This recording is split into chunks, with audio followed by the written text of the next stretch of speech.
Good morning. Good morning. Good morning. Good morning. So meeting is now streaming live on Facebook. Good morning, everybody from the Goddess Rooms here in Kent. We are in a beautiful place called Ramsgate, just in the corner of the Kent, on the Kent coast. And these are the interviews that I'm doing every morning with our beautiful goddesses from our books. I'll turn that for you. When the Goddess Calls. Behind me are my essential oils and a plug. I don't like plugs. So yes, I wear vibrational high level energies every single day. I call them my own personal plant medicine.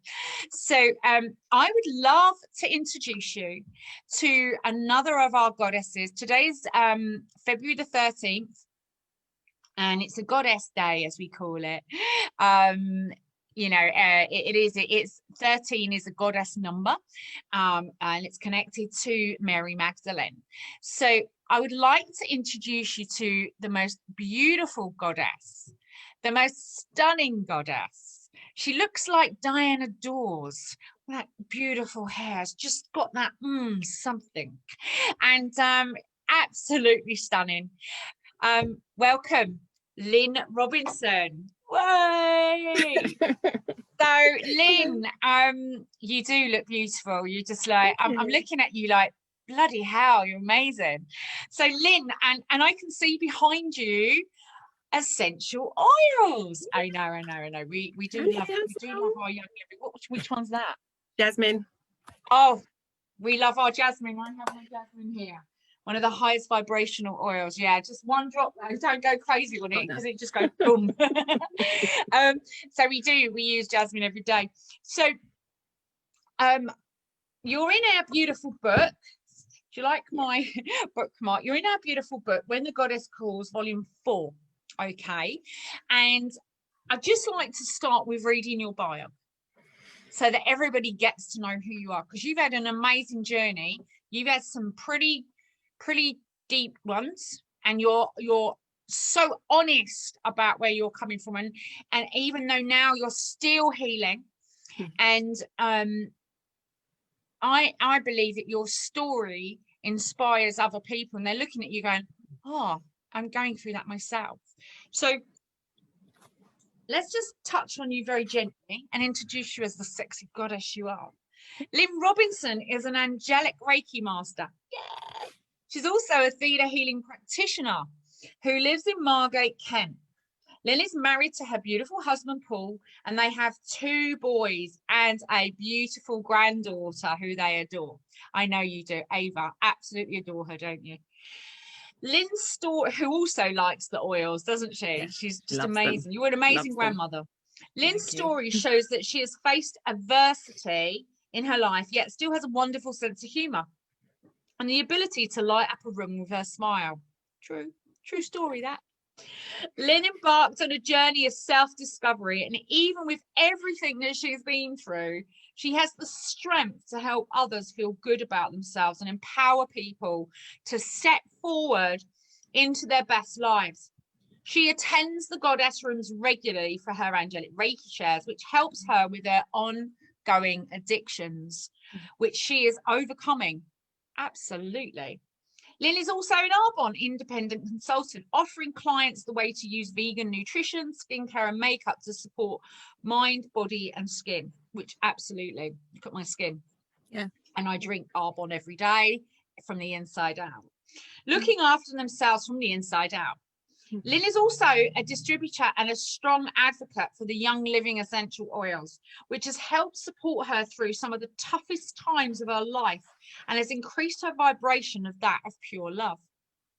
Lynn offers angelic Reiki facials and theta healing at home or at the Goddess Rooms in Ramsgate. And you can contact Lynn, so you can find all her details. I mean, look at that picture. Isn't she just... I mean, seriously, I love her. So Lynn, you are incredible, and you've openly talked about things that happened to you as a child, and which went on to the trauma went on to bring such low self-worth that you went into, you have addictions and you openly admit that.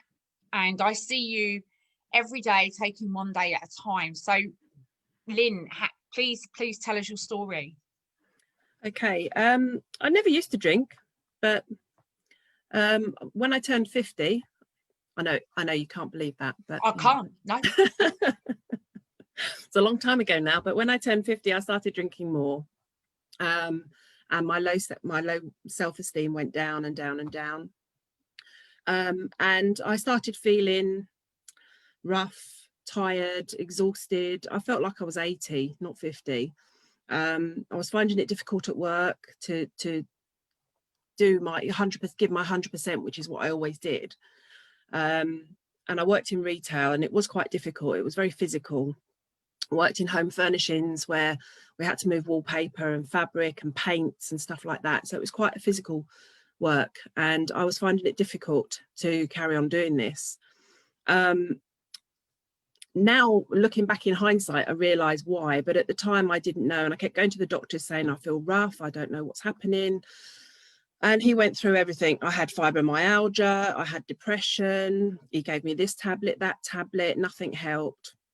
And I just felt so exhausted and tired and in so much pain with my knees and my arms and my legs and everything, that I was using alcohol as a crutch to help me get through.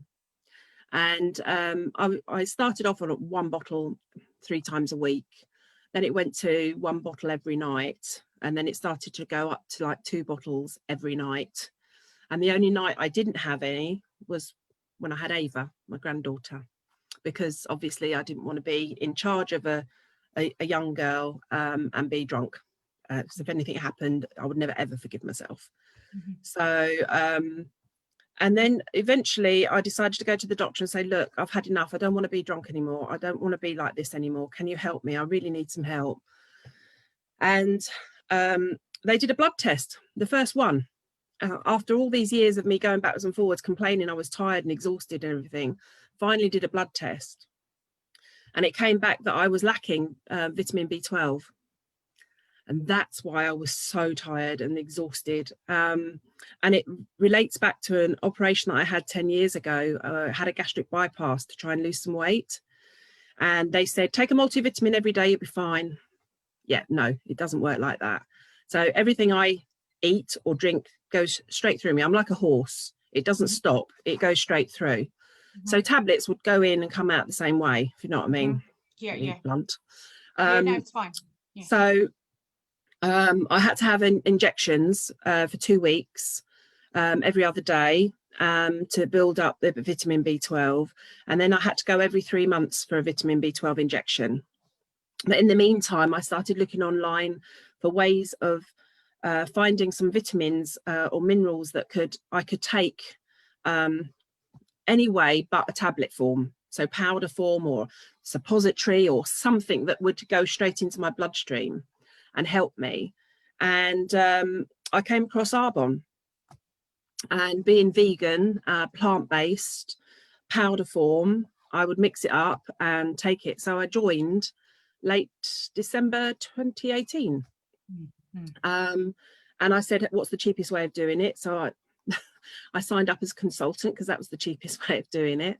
Mm-hmm. And I gave up drinking for the whole of January and doing Arbonne at the same time, which stopped the DTs, the headaches, the feeling lethargy and stuff like that. And I felt great. I felt really, really good. So Arbonne is part of my life now. It's a daily... I'm with you on that one. I use my Arbonne. I mean, that's my drink.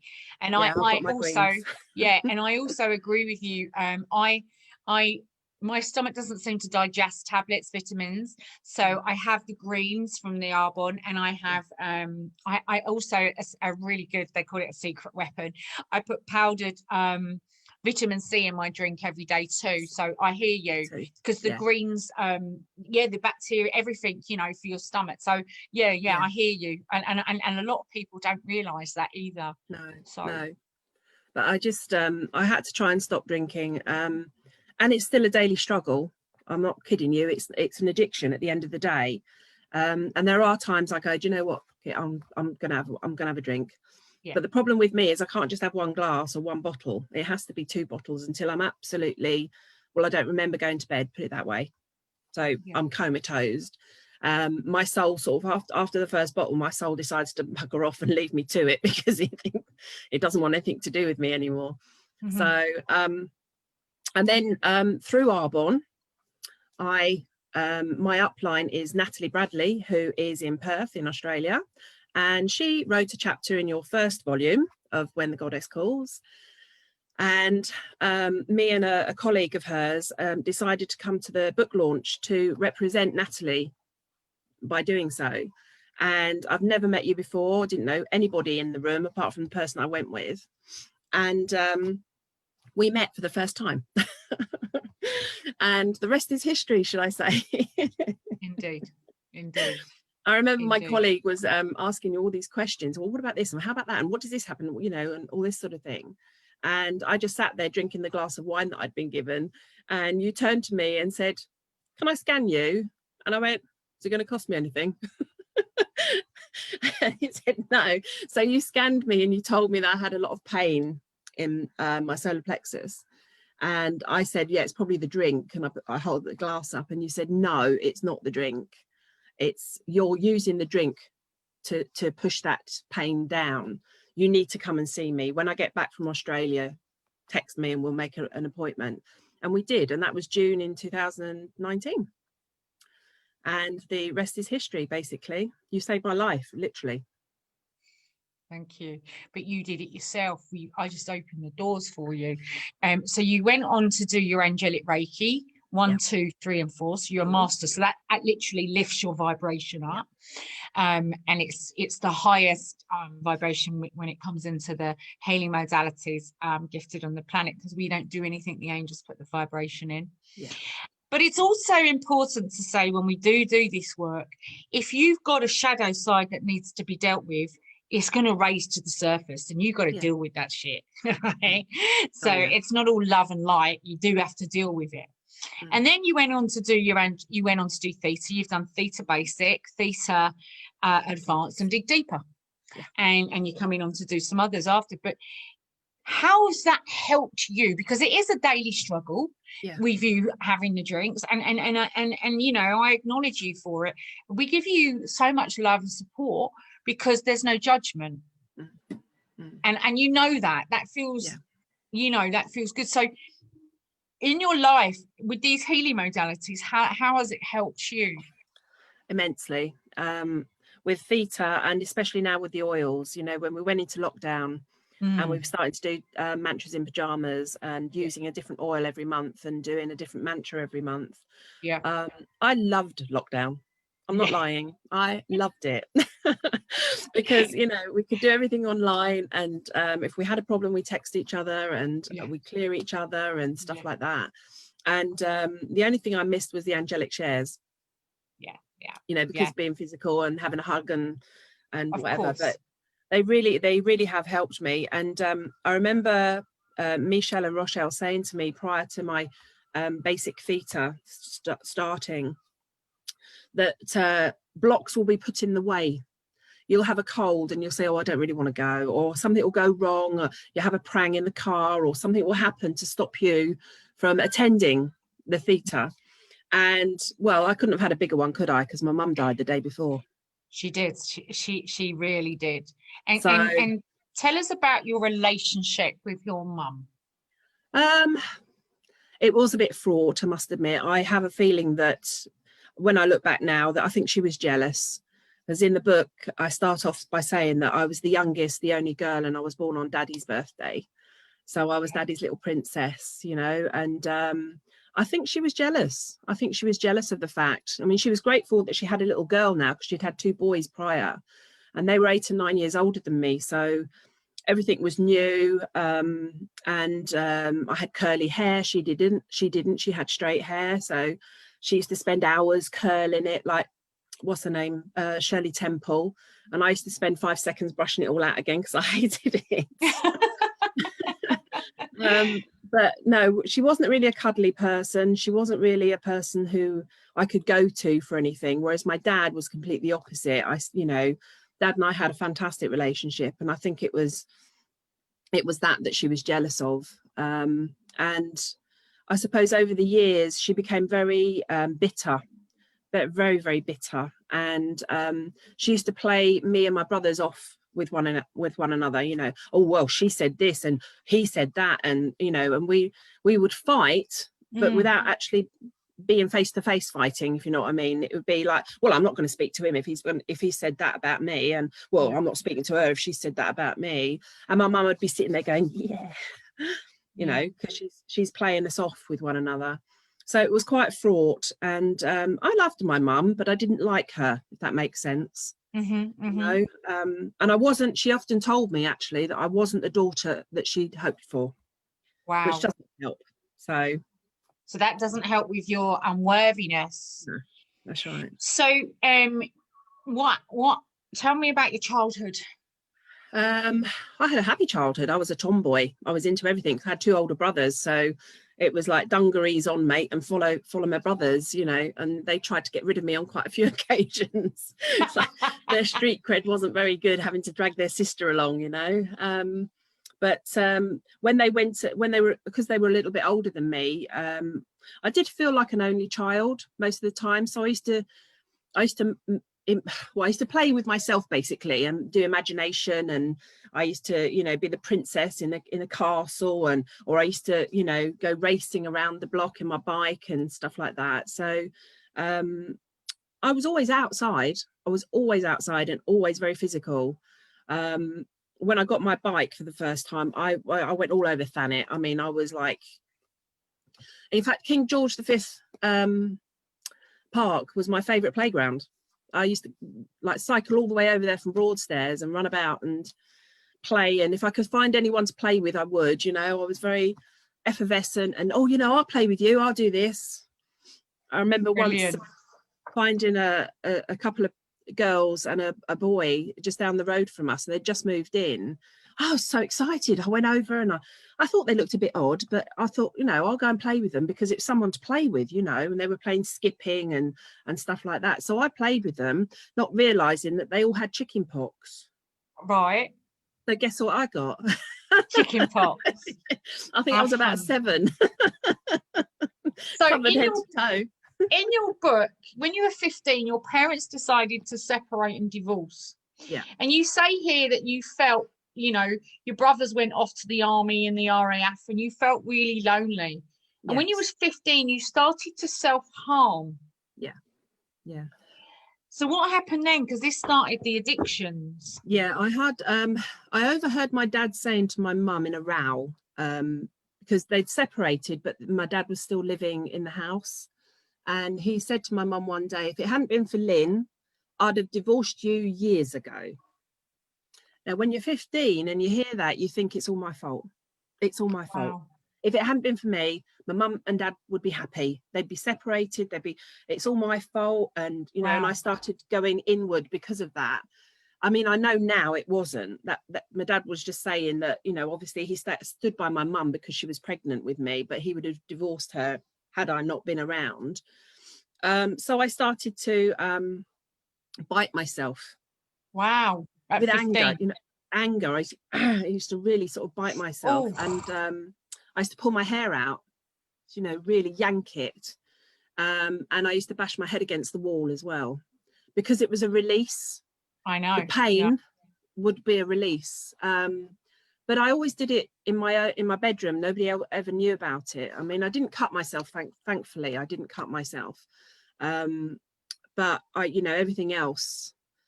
And I didn't realize I was self-harming. It was just a release. It was the anger coming out and releasing in me. And the funny thing was that at school, although I had all these things happening at home, at school I was a mother hen. Everyone was coming to me with their problems. Mm-hmm. and I would try and, you know, help them and hug them and sort that, you know, have you tried this, have you done that, blah blah blah. But no, I had no one for myself. Yeah, so it seems like you needed to have these people, so it validated your worth, and then when you got home that you had no worth. Yeah, I see. And then it says here, well, you met Paul. Yeah.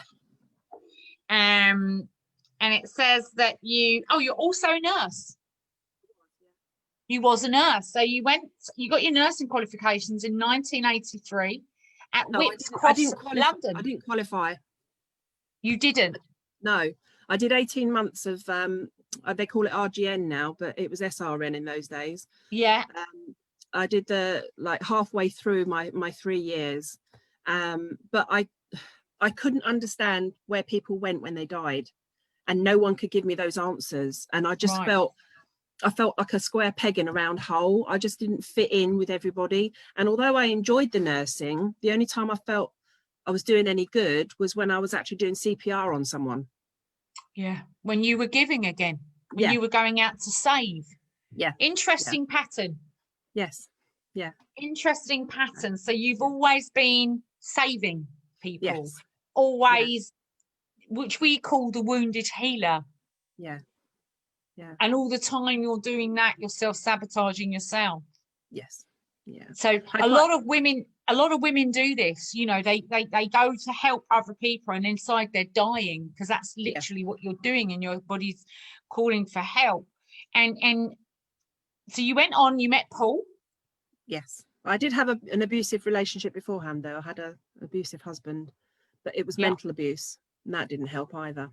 So you went on to attract the same thing as your mum? Yes, yes. And they didn't like each other, actually, to be fair. And he was 12 years older than me, so I was looking for that father figure. Yeah. He'd been married before. He'd been in the army. He was now a policeman in Hackney, of all places. And, I was born there. Yes, I know. I worked there. I worked in Hackney Hospital. That's where I met him. That's where I was born, Hackney Hospital. Yeah. So, he was very, very controlling. I didn't realise this at the time because I was so young and naive, and I was looking for that security. And I think it was about 3 years into our marriage, I started realising things, that I could only wear skirts. I wasn't allowed to wear trousers or leggings. Wow.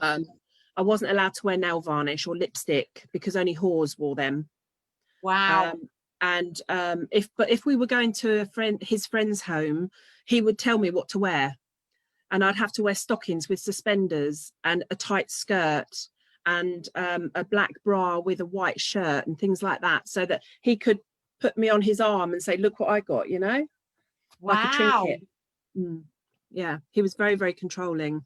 And at the time I did love him because I was besotted, but I started thinking, well, hang on a minute, you know, I was starting to get to like 23 years old and thinking, you know, things aren't right along the way. So I started challenging him, and he didn't like it.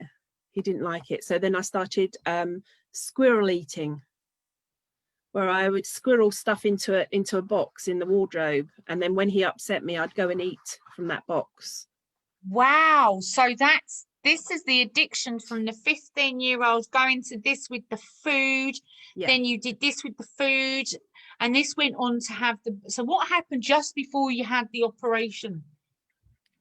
Well, I got up to about 26 stone, and I was really poorly. I could, you know, I had a high blood pressure.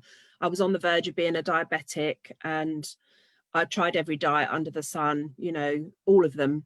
Even like eating an egg a day. Ugh, thinking about it, cabbage soup every day, you know, things like that. I tried everything. And one day I went into the doctor's, and there was a locum, and he actually I sat there and I was crying because I was just so upset about everything. And he said, Lynn, we need to do something about this, don't we? And I went, well, that's what I've been saying for the last, I don't know, 10, 20 years. And he said, yeah, we need to get you onto a bariatric surgeon. We need to find out if we can do something with you, either a band or a gastric bypass or something like that.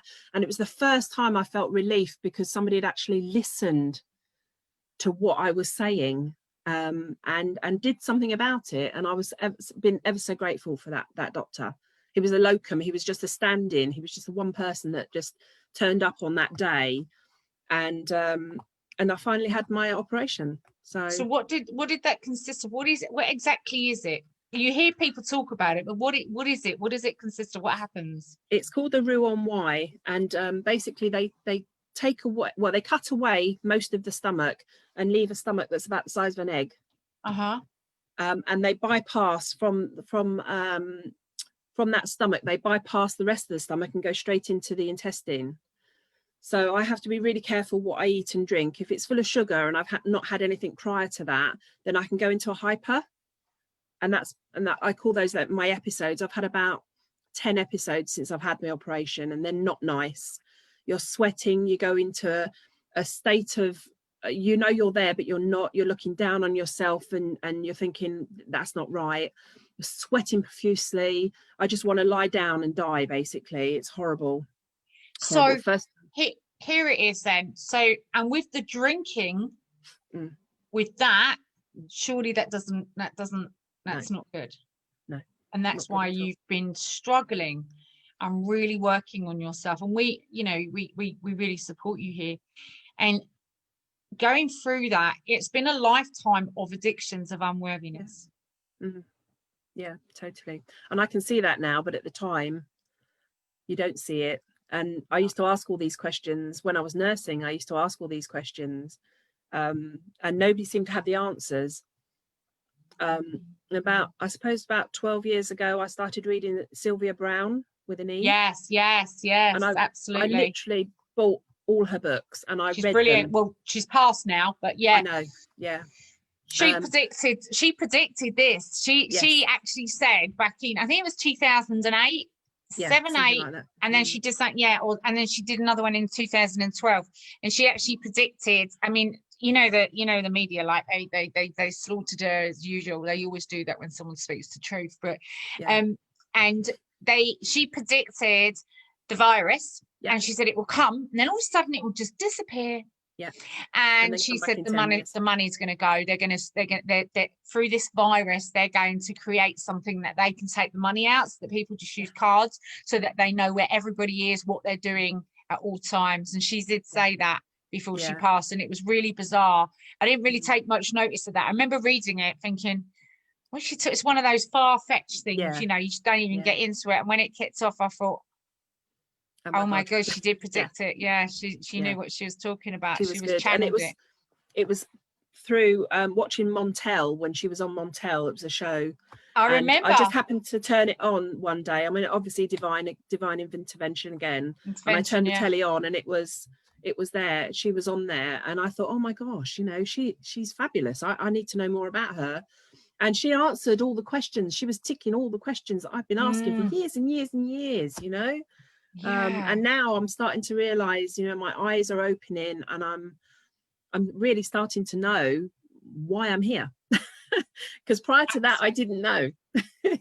I know. And we are, through our life experiences, there's a huge, especially where we are here, for some reason I don't understand, it's got to be in the land as well, and the genetics here, but there's a huge unworthiness energy here, and of course you're worthy. Everybody's exactly the same. It's just the programming that the toxic NLP that's coming through the media and things like that.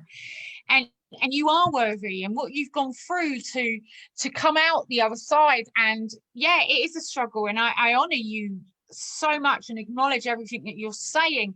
Like, look, it's not over. I'm still it's still taking me one day at a time.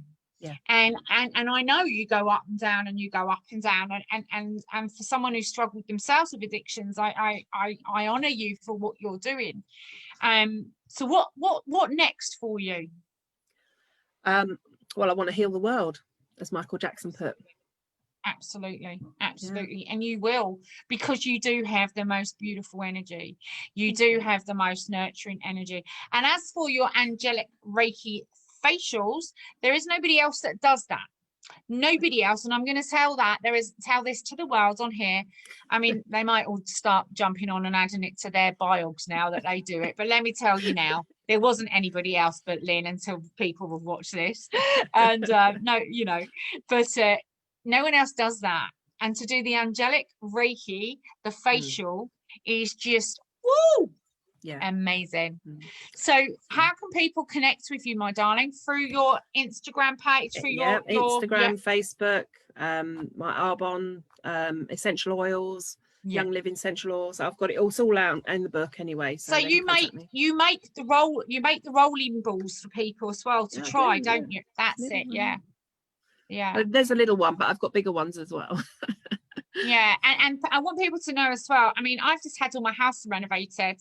It's stunning now, and they're just coming to the end of it. And where they've decorated and painted everything, I use the essential oils in the paint. So I've got Abundance and White Angelica, and the house is just incredible, the vibration.